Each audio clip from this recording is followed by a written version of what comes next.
Good morning, everyone. Hope you can hear me loud and clear. My name is Dr. Abbas Naqvi. I'm your moderator for the session today. I'm a foreign trained, not yet practicing clinician, been in dental media and marketing for 10 to 15 years. And I think I must congratulate the organizers of this event, of this session, and thank our panelists for putting all this together and giving me this opportunity to be the moderator here tonight. The guests that we have here probably need no introduction, but just briefly introduce Dr. Izchak Barzilay, who is a well-known, I would say globally known prosthodontist. If I go through this whole list, Dr. Izchak, it's gonna probably be 12 o'clock already. So UFT, George Brown College, any known university, major institute, the world over, you name it, yeah, I can see his name there. Dr. Amin Shivji is the founder of 123 Dentist, probably now one of the fastest growing chains on the corporate dentistry front. And that was in 2017, and God knows how many practices he now has. We'll talk about that in a while. And Dr. Bobby Chagger, I think if there was one word to describe his personality, at least as far as I'm concerned, it would be inspiring. Not just on exponentially growing a network of practices front, but his love and passion for teaching, training, technology. I see CEREC 20 times in his profile, so we're going to be talking about that too. Thank you, doctors. We'll try to start with some preconceived notions or questions that you guys have come here with. We do have some questions that we did some research and found to be useful, but is there anything in particular that the audience today would like to talk about or ask about? I can give you a couple of minutes to think about that and come up with a question or two if you want to. Hands? Thoughts? Questions? Perfect. Nancy? Yes, corporate dentistry. Corporate dentistry. What about it? How does it affect our future? How does it affect the future of today's dentists? Okay. Corporate dentistry, obviously we have it on our agenda. Just? Easier to listen. Okay. Alright, perfect. So what we have a point of discussion to start with, and probably Amin would be the best person to get this discussion off the ground. Corporate dentistry, how is it affecting the way dentistry practice? It's working, yes. Just switch it on, yeah. I guess the first thing we have to do is define what people think corporate dentistry is, or how many clinics does one have to own to be a corporate dentist. So most of you, if you're a dentist already, you are incorporated, so you are corporate dentistry in your own little world.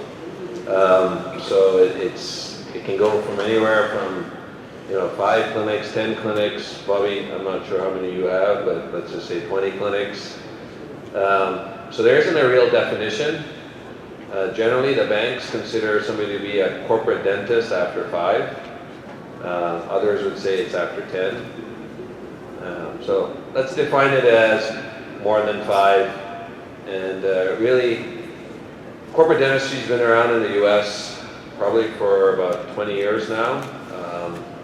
It's good to look down south because you can kind of see the growth trajectory over there, and things that usually happen over there happen first and then usually move up to Canada. So right now, DSOs, dental service organizations, corporate entities, own and operate about 15 to 30% of the market. It varies in different areas.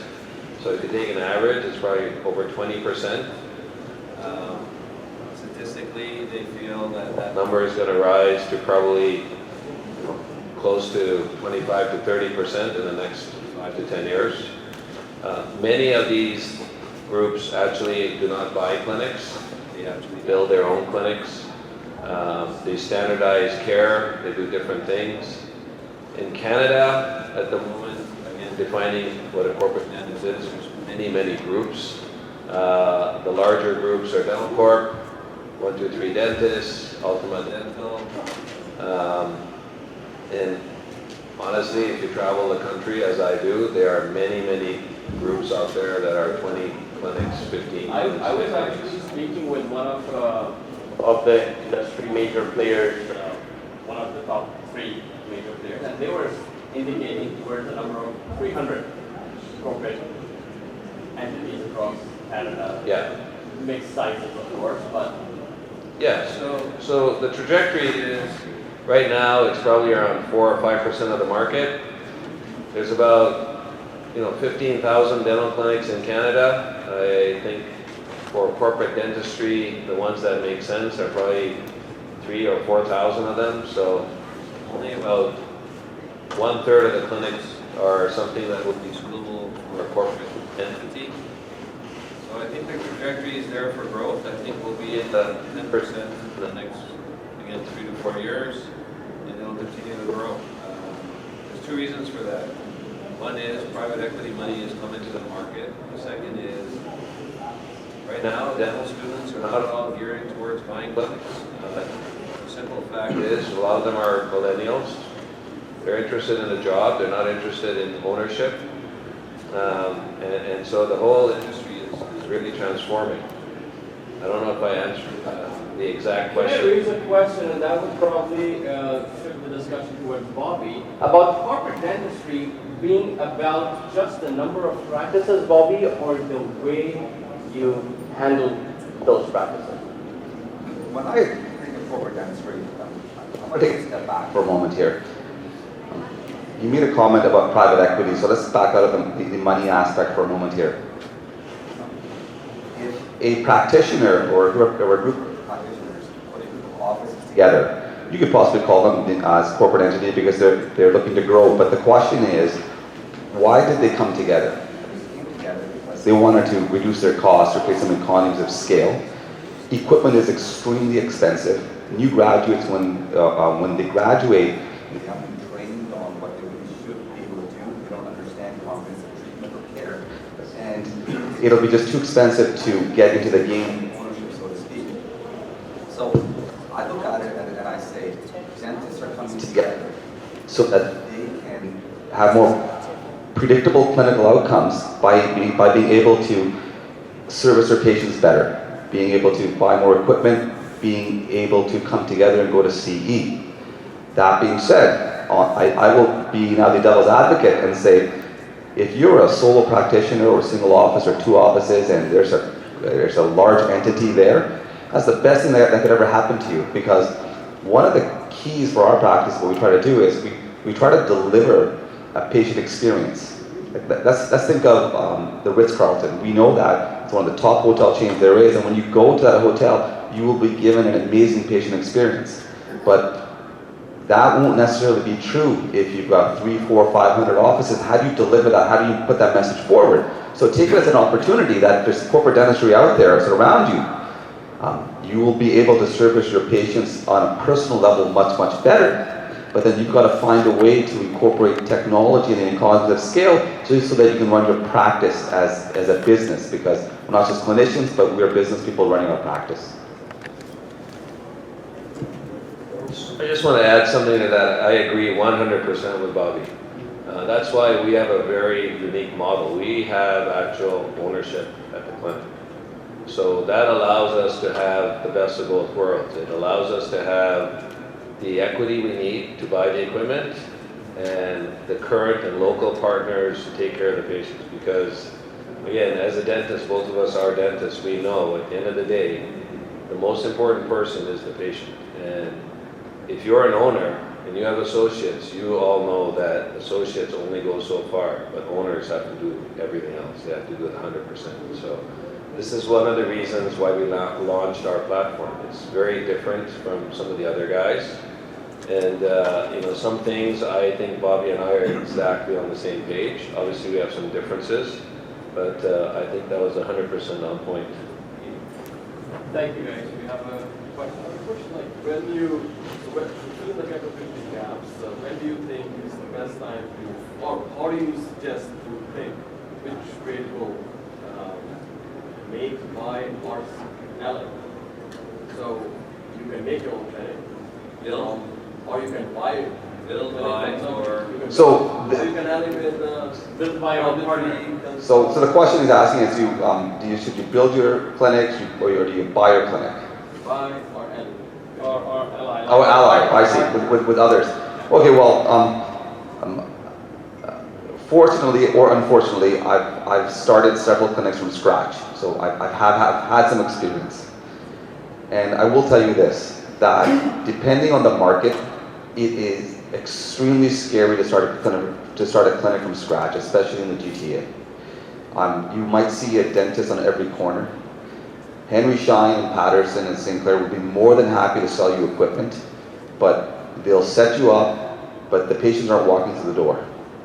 The patients will come in and they're going to sit there and say to you, well, I'd like to see you Friday night at 7 o'clock. And I'll look at them and smile at them and say, I'll see you at 7 o'clock on Friday night. I'll be at the bar down the street. But this is a challenge that you have to be very careful if you're going to set up from scratch. You have to be in a growing market. Personally, I think if you're looking for a clinic, it's always better to buy because you'll be getting immediate cash flow and goodwill. And if you can create a transition plan with the original vendor, the doctor staying on board, it is perfect. But then when your clinic is operational and you're looking to expand and you're realizing, well, wait a second, me as a single office owner, there's a lot of work involved. You got payroll, you got HR, you got legals, you got accounting, and you're doing this on a weekly basis, and you're not large enough to hire a team to take care of it for you. Where did we learn how to do any of this in school? So this is where sometimes if you're in practice and you want to create a loose network with some colleagues, you might want to think of that, because then you can find a way to utilize each other's services to take care of these administrative tasks. And that's a whole different way to look at it. Okay, so we're gonna have to dance with each other with this, because when your mic is on, I can't talk. When my mic is on, you can't talk. So we'll try to work with that, and I'll try to move this subject to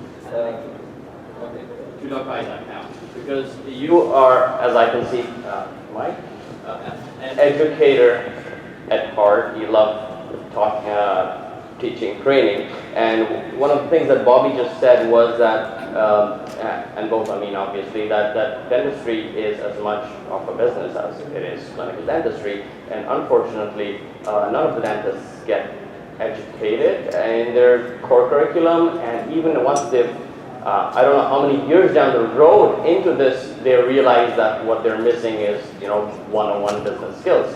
So, what are your thoughts on that? It's true that the dental curriculums that are in the dental schools today have very little business-based information. I will tell you, though, that at least at the University of Toronto, when I went through, and I went through a long time ago, I won't tell you when it was, there was no information, and we had 4 years of education. We still have 4 years of education. But think of the amount of information that we have to cram down the student's throat in 4 years now, compared to 35 years ago. I just said how long it's been. Think of the amount of information they have to absorb. It's still just a 4-year curriculum. I will tell you that at least at the University of Toronto, there are several lectures set aside for business-based dentistry. It is in the curriculum. It's not a lot, though, and that's why when the students come out, they don't have that as an integral part of their education. And that's why when a lot of people leave the university, or when they become dentists and they go out and they try to do things, there are people who fail. And it's really, I don't know if that's the only reason. We don't only lack the ability to understand business, we also lack the ability to keep up with some of the newest technologies, because let's face it, some of the universities can't afford those technologies, and they can't teach 120 people that technology all at once. Their instructors don't know the technology. Never mind just buying the technology and trying to teach people. So there is a bit of an imbalance right now with what we're expecting in the outside world and what we're getting from the university. There is that imbalance. On a business level, there's a significant imbalance. And if it was my choice on what to do, I would add a 5th year of dental education.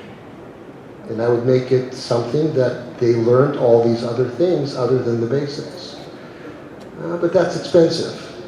You know, you can imagine what that will cost. So I don't think that's going to happen very fast. If the business people in this room want to approach the university and make business education available to them in some way, I'm pretty sure that for the most part, the universities would be interested if it was done in a university manner. Let's put it that way. Because there are certain traditions that need to be followed when you're dealing with a university. But there's certainly room for it, and it is something that we are lacking. That was a really long answer, sorry. Perfect, thank you. Just a quick question for the audience. How many people here have had some business education during their careers? I know of 1, 2, 3, 4, 5. Okay, so do you mind sharing a quick line about what you did? So after my dental degree, I actually went and I got an MBA. So that would be my Perfect. business-related education. In dental school, though, here at UT, Dr. Barzilay is correct. We do have some lectures, business-related.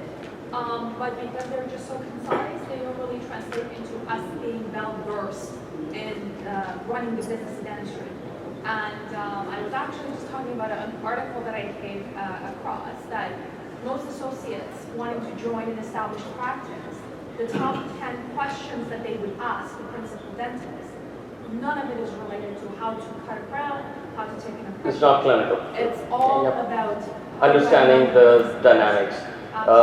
Justice, more on the operations side, the experience, but I'll let you I'm go a ahead. dentist from background. I did my master's in health administration in Boston.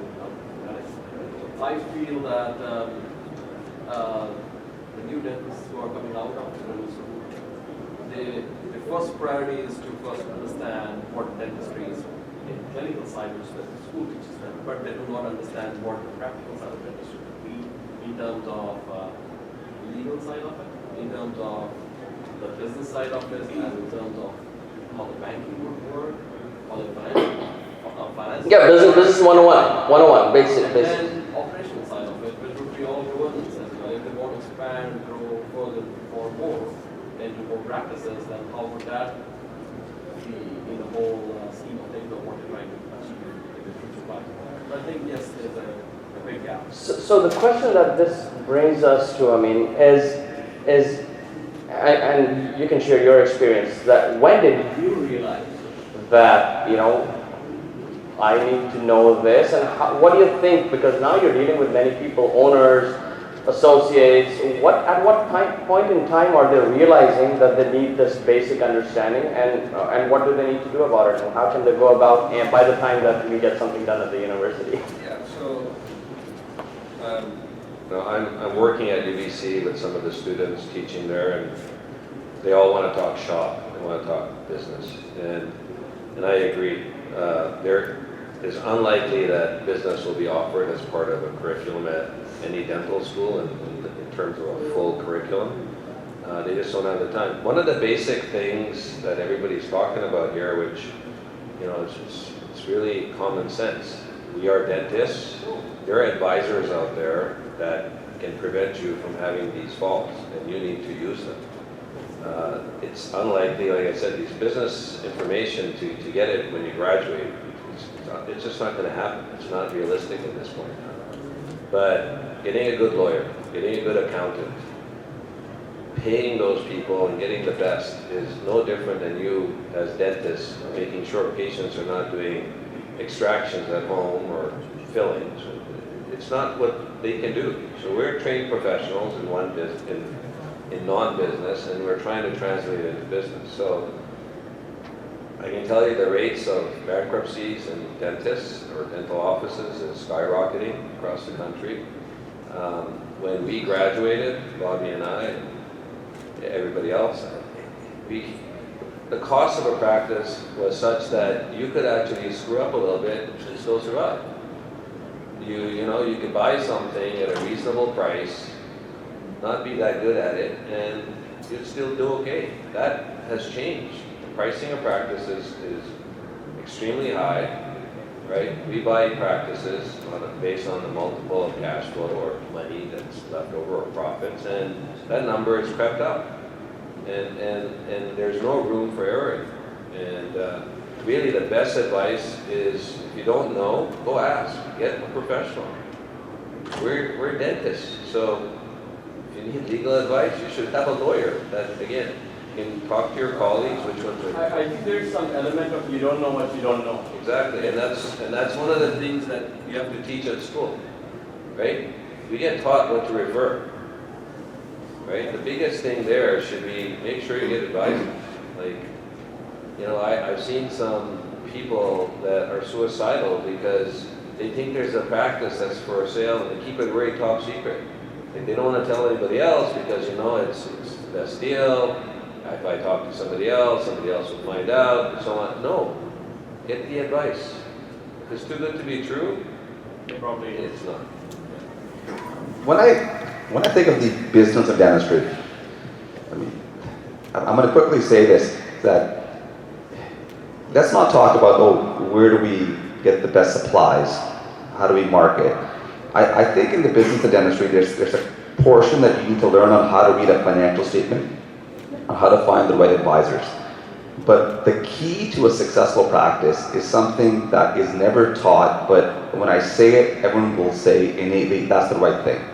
And that is how to talk to your patients, how to build a relationship, a rapport, a connection. Because a few things happen when you're able to do this. The first thing that happens is it allows a treatment plan to flourish. Comprehensive care. So in coupled with that, you have to have education. You have to continue on that path.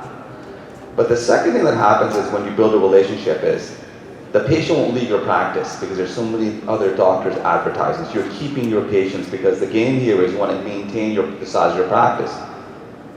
But the last thing that it does is, and this is something which every dentist will possibly experience, is that maybe a patient will be unhappy. Maybe the patient will say, well, I'm unhappy, I want my money back, or I'm going to complain to the college. You mitigate this risk if you build a relationship with your patients. So I'm spinning back on the business of dentistry. I'm saying, before we even get to the business, focus on how to talk to your patients and build a relationship. Sadly, this is not discussed or taught in dental school. Some people innately have this skill, because call them like salesmen for lack of a better term, but they have this ability. But this can be trained and taught, but not many people actually go about and develop this skill. Coupled with that is the business of dentistry on when you have to create a budget, how much should you do for marketing, how should you market. Accountants can help you only to a certain point, but they're not going to tell you clinically what to do. They're going to sit there and if you want to buy a piece of equipment, well, you can't afford it. But if I buy this equipment, it'll help my practice grow. So I think the business of dentistry is understanding how to run a practice via financial statement, but then the key here is learn how to deal with your patients and build a relationship. Yeah. Can I add to that? Great. Can I add to that? Sure, please. I think our number one customers are our employees. They're the ones that actually drive the business. I've been running Isaac's practice for 20 years now. And one of the main components that we've done is from a microphone.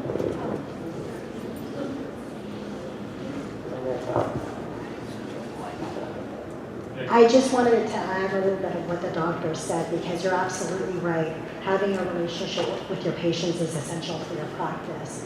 But I also feel very strongly that having a strong relationship with the employees is the utmost importance. They're the ones that are answering your phones, greeting your patients, and the assistants are the ones that actually get the real insight of what's going on with the patient.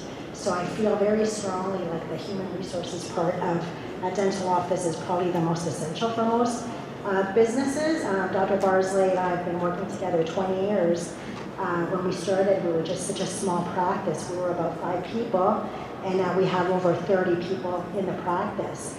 And if it wasn't for the employees helping us and actually being part of the culture of the office, it would have never happened. I just wanted to add that. I think you're totally right. You know what's interesting? Well, I was just talking, I was thinking and I didn't say it, but the aspect of the business side, dealing with patients, but the HR side, how do you treat your staff so that they respect you respect them?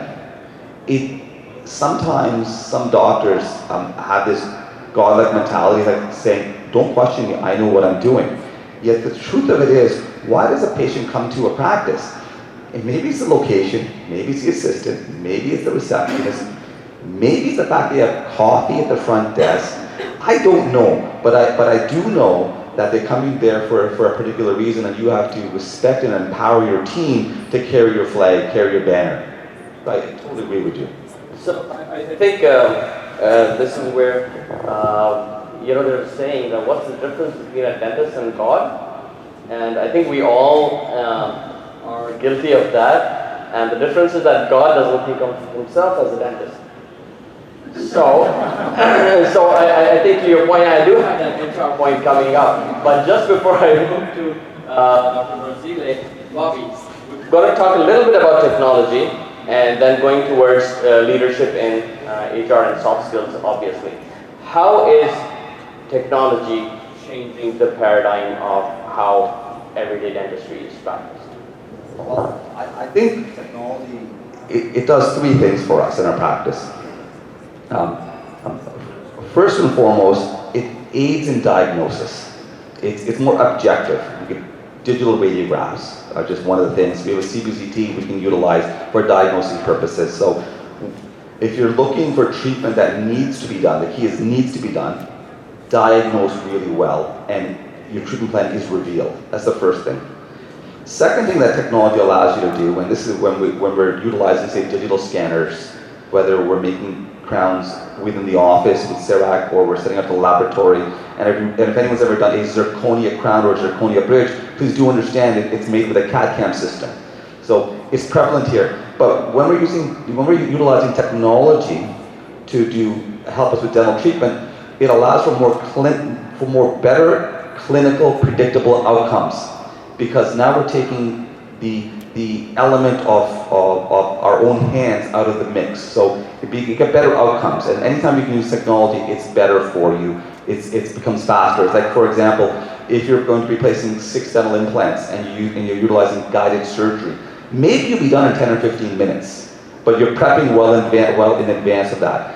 And the third thing that technology does for you is that when the patients see your practice is embracing technology,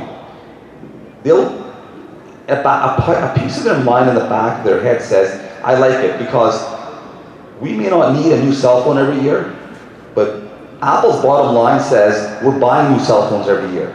So we are technology savants in every aspect of our lives. So if we're seeing an office maintaining this aspect of it, they're going to respect that as well. And the last thing that technology does is, even though you have the equipment, you have to capitalize it, being good to pay for it, but you get to depreciate it, is that it allows you to become more profitable. And that's the business side of dentistry. With technology, you're able to vertically integrate, and you're no longer outsourcing a lot of the work that you were doing before. You're doing it in the office, and you're able to keep that expense and turn it into a profit. So you become more profitable.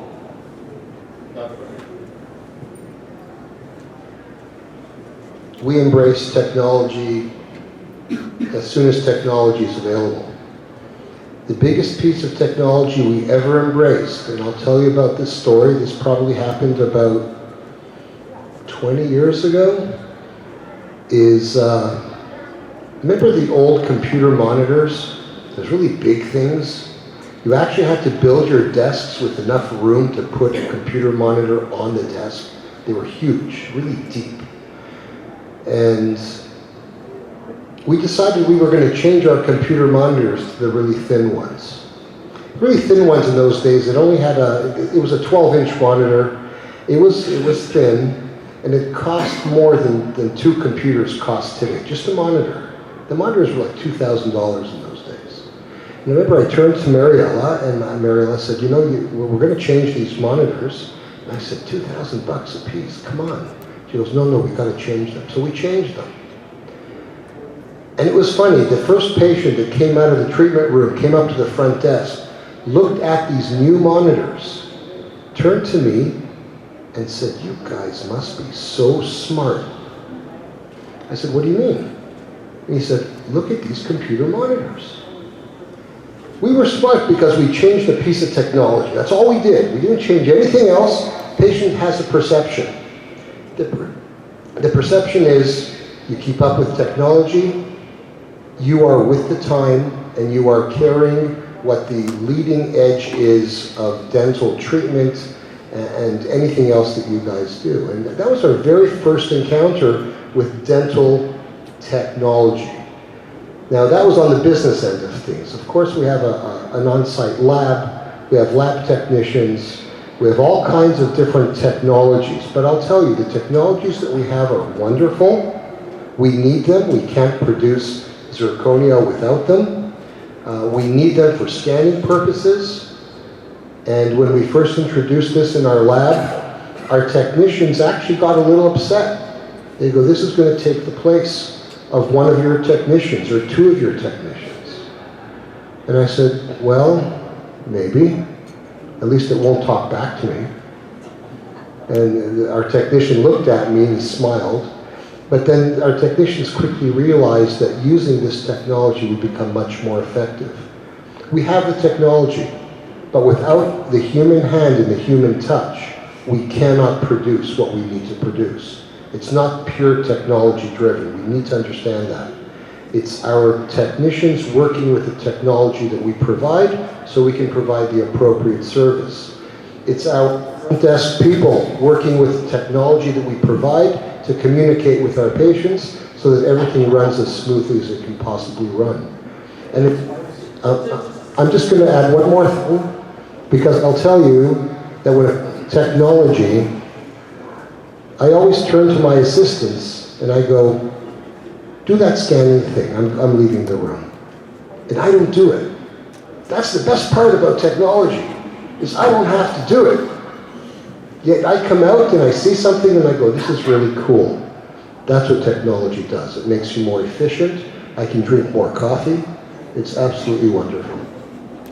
So just to add to your point of technology, do you think that the human resource out there currently is good enough and in enough numbers to deal with that technological change?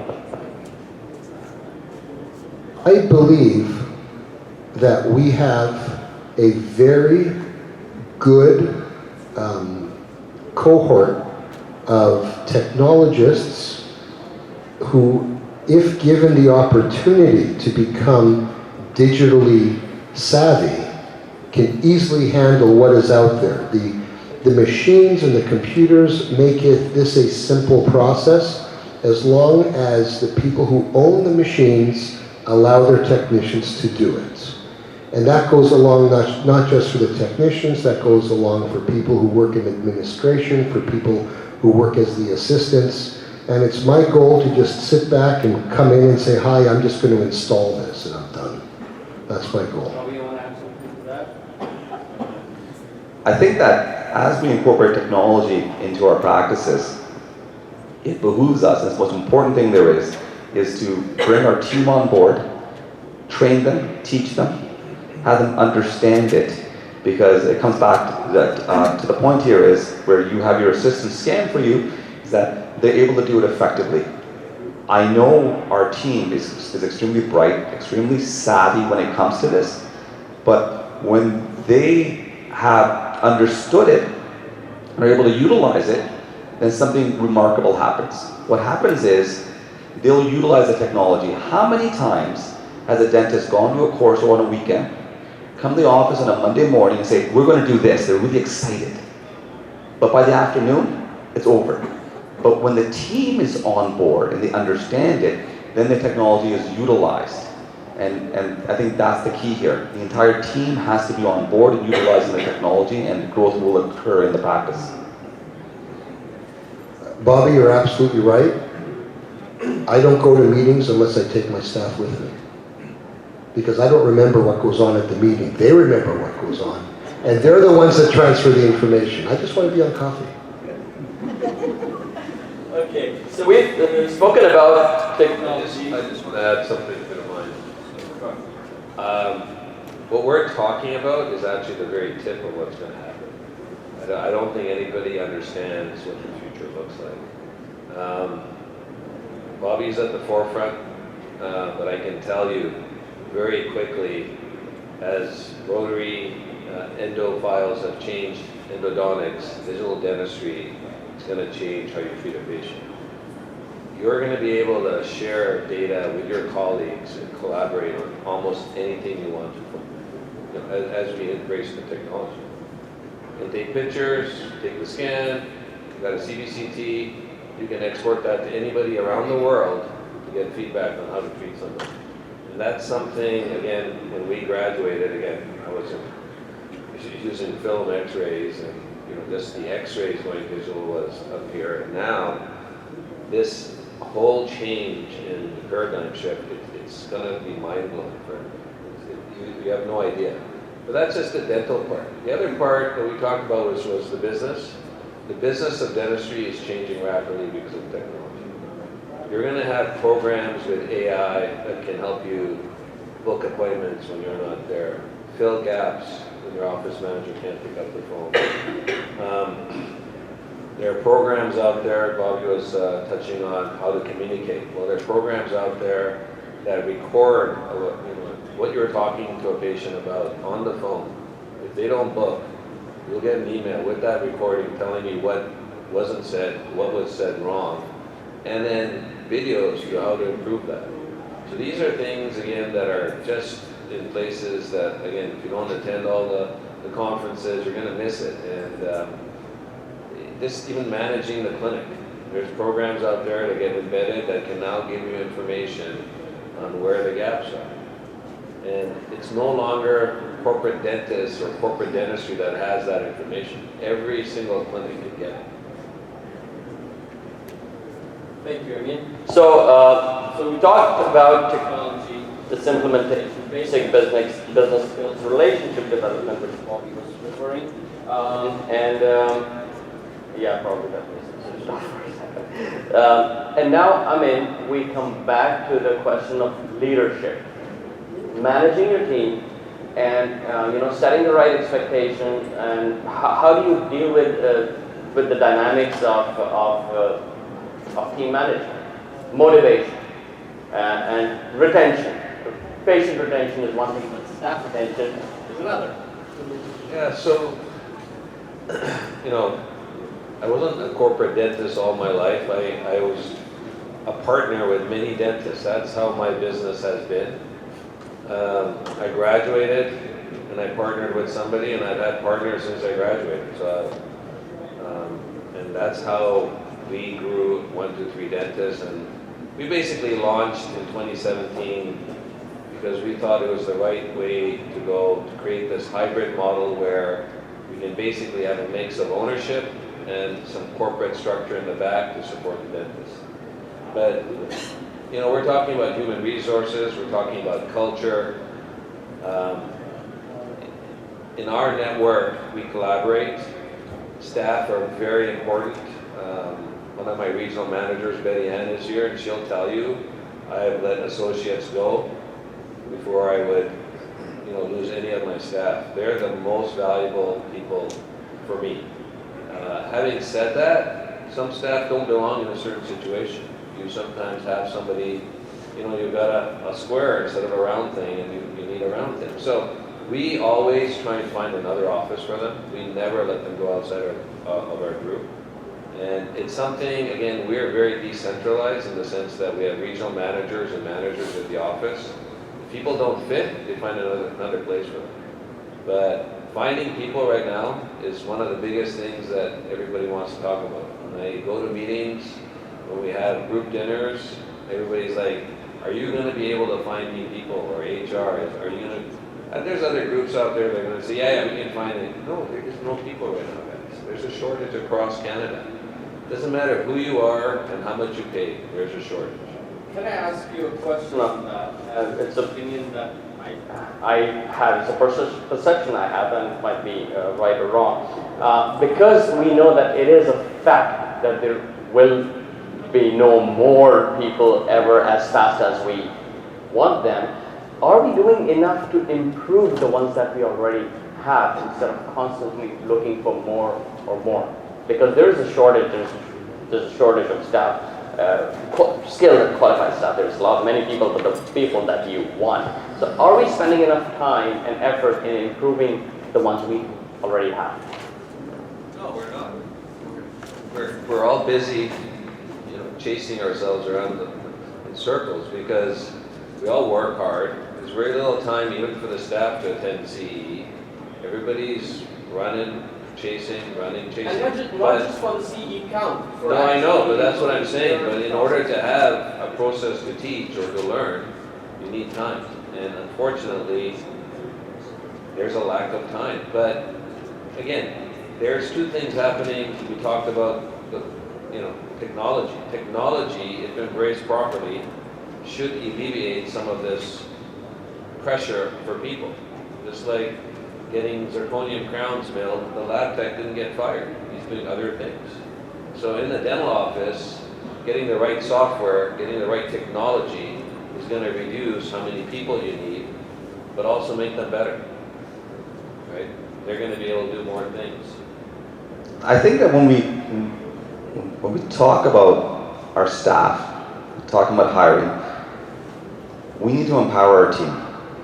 One of the critical mistakes that I see on, we call the business side of dentistry, is when there's a single office, is no one creates a budget. Okay? No one starts off at the start of the year and says, okay, this year my target is $1.3 million. I want to do this much per month. I'm going to work this many days in a year. And then based upon these numbers, how much income do I want to take back? And then from there you can spin out, say, how much you'll spend on advertising, how much you'll spend on sundries. You need a budget. It's not a fly by the seat of your pants, which many dental offices do. But what happens though is when, say, there's a program on a Friday, the doctor says, oh, but if I take my whole team, we're not producing. But I say flip it the other way around. How are you doing on the year? You're doing fine. You're going to mark out this many days for the team for CE. And the CE isn't just about resins and bonds. CE is about team growth, development, personal fulfillment, because that's what they want. They want, your team wants the feel-good aspects of it where they know you're respecting them. And you need to learn it too, because you need to learn how to respect them. If someone's having a day whereby they're coming in and they're upset, don't be upset at them. Look at them and say to yourself, this is the way Sandra normally is. Something's going on. I'm going to back off and find out what's going on because I'm going to help her, because then she'll stay with me. So I think these are the keys that you have to look at. And do not be afraid to ever hire someone who's not in dental. I've done it many a time. And if I have a good team, they'll train them very, very quickly. And I think that's important. And if you use technology, and Amin said this as well, use, like, for instance, you've got these programs that allow for confirmations electronically, emails and text messages. Years ago I said I won't do it. I like that personal one-on-one touch. And then I realized something. Our patients weren't even answering our phone calls. The reason is, no one answers phone calls anymore because they think they're asking for money or like, hey, they're busy having dinner. But the moment we started these text or email confirmations, we're watching this. Responses came back within seconds. Because if you ever talk to your friends, they're like on their phone while they're talking to you. Okay, hold on, do this right away. And it just changed the paradigms whereby I need, my admin team has more time to do other things.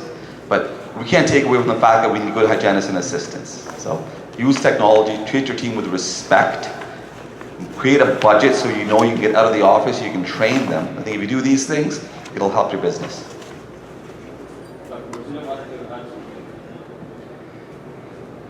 It's interesting that we normally think that technology will reduce manpower because we'll rely on machines to do things for us.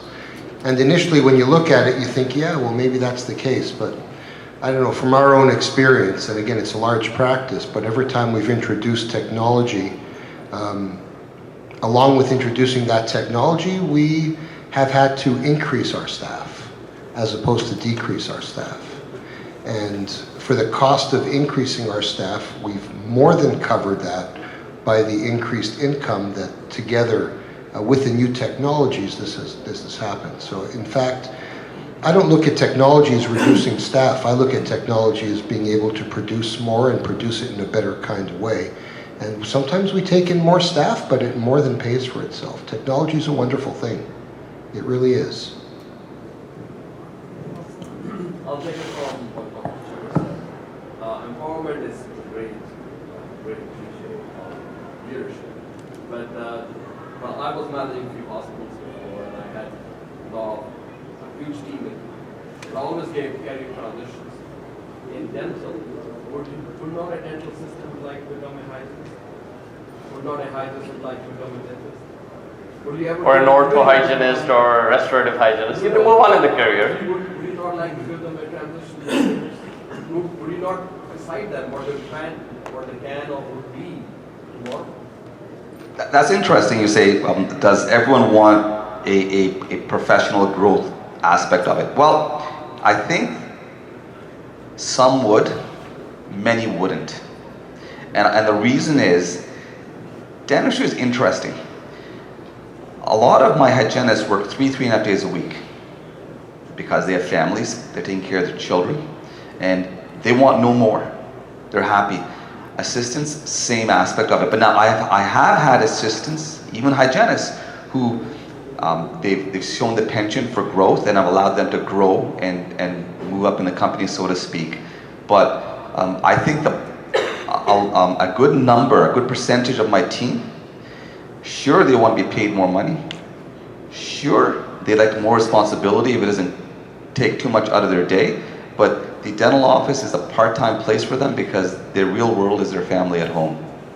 And that's something that I realized a long time ago, and when I accepted it, my practice ran better. Because I realized they're not going to be there for me 6-7 days of the week. But that being said, there's a small core in my practice that are there for me 24/7. And that's how any business is run. Take Apple, for instance, $1 trillion company. I can tell you, there's only 5 or 6 people that run that company. They're the key decision makers. Everything else is filtered straight down beyond that. And a dental office is the same way, I feel. Interesting of you to say that because I overheard a conversation between someone from New York, and they were just describing the difference between Montreal and Toronto, and said, people over there, people in Toronto, they live to work, and people in Montreal, they work to live. So I think a lot of team members are they work to live type.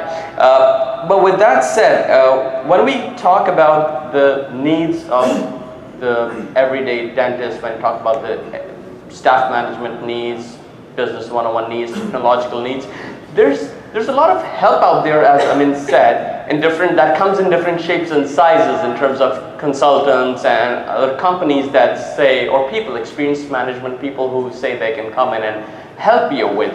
How has your experience been, or what is your opinion of hiring that help to come in, help you manage things? But it's not going to be there for all your life, but get you somewhere. So what you're talking about are dental consultants coming into the office. I think that there is in a certain time in the growth trajectory of an office, it does make sense to bring someone on board. Initially, I think a doctor comes on board that they're focused strictly on the clinical outcomes, understanding the comprehensive care and doing treatment. And for many reasons, it just succeeds. But then as the practice grows, they need to create systems to be able to allow things to function better. And these systems, maybe you'll learn it from having a coffee with your friends, maybe you'll go to some courses, but sometimes it's really important to bring a professional in who will look at your office and help you achieve these systems. It's worthwhile, but you have to pick very, very carefully, because I've been practicing quite some time, and we've had consultants. When I was an associate, I saw them come in. Sometimes they create more trouble than they're worth. Some consultants I've seen, their attitude is, well, immediately the interpersonal framework of the office has to be changed. They wanted to ensure that one person was removed out of the office, that one bad apple. I've seen it happen, and then they've even said off the record, we always try to do this. They try to turn it upside down. And so when you see a consultant, you have to talk to them as to, well, what are you looking to accomplish, and what are my goals? And direct them as to what it is you want to accomplish. But I think it is important to bring professionals in to help you. Quick question about the dynamics of in whose hands does the career development of the team actually rests? Because sometimes you find, the dentist wouldn't pay for our CE, the dentist doesn't care enough for their development, and in some practices, some dentists are really. So where's that fine balance between how much of a career development of the team is the dentist's responsibility and how much of really is it the team's own career? If I'm looking at a single office or 2-3 offices, my opinion is right here. It starts with the person at top, the dentist. He's the leader or she's the leader, and they have to define their vision for the entire team. What's yours As in my vision? on this, the vision? My vision is this, without giving a sentence, but just certain key points. The patients must be treated extremely well to the point where you feel that they're your friend, and they come to an office realizing that this is the place that they feel comfortable for their dental needs. I want to see my team members be able to come to an environment where they're respected, they're happy, and because of this, it allows the business to grow, right? And the last thing is, I think that if all this comes together, I want to utilize technology to grow my business. So that's, in loosely put, that is my vision, the way I see it. But back to my comment about the growth of the team here, it starts with the dentist. The dentist, one person, cannot do clinical dentistry and the administrative aspects at the same time. What they have to do is they need to empower, if it's depending on the size of the office, 1, 2, or 3 key people to carry forward their vision. Now the danger here is, and I've had to work with a lot of staff, sometimes our staff members don't want to teach someone else how to do something because they want to ensure that their little fiefdom is theirs to control.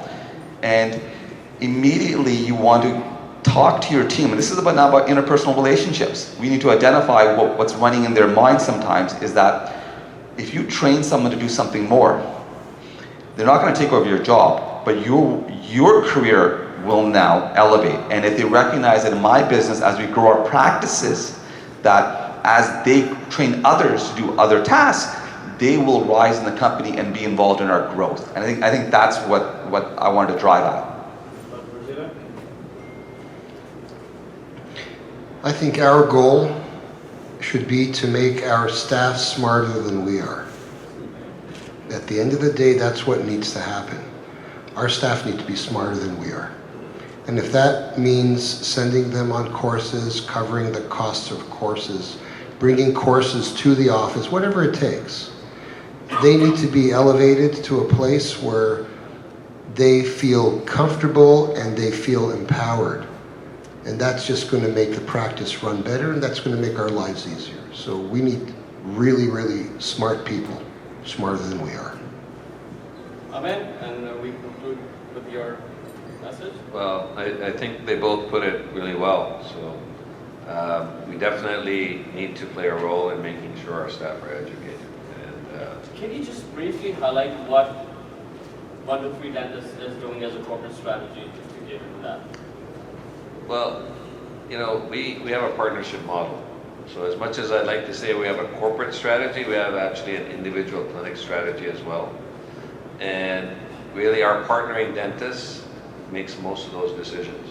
So I can be honest and tell you we have some cheap partner dentists that don't believe in some of these things. But for the most part, our job is to make sure they understand the value of it.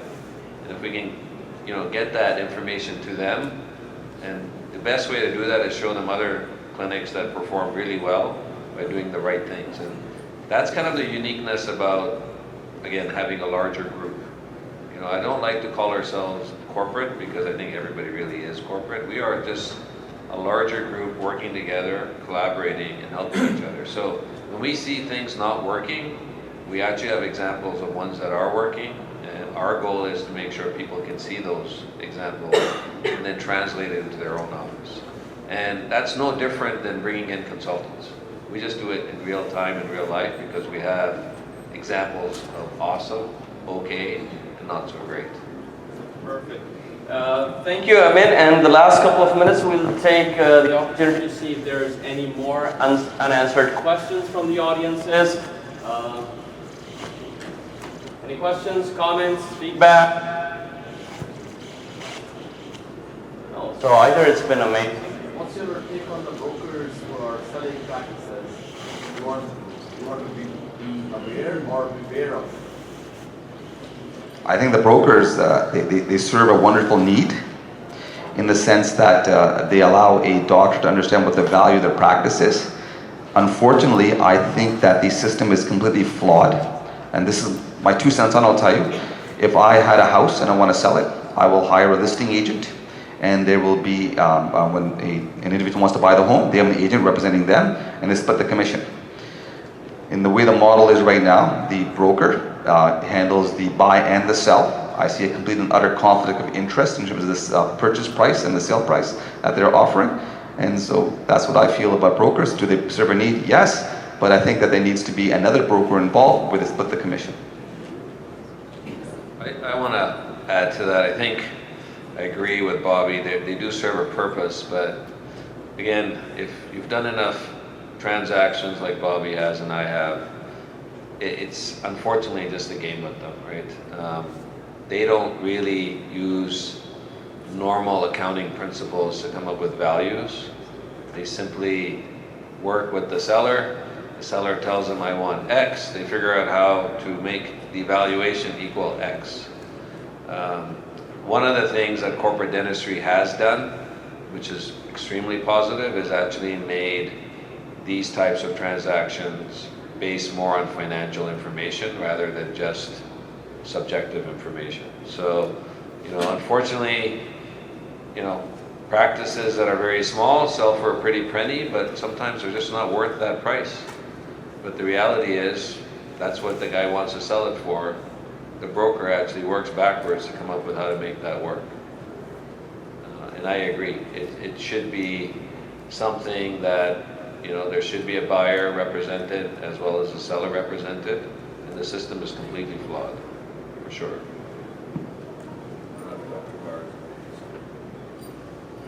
I'm not involved in any of that stuff, so I have no idea.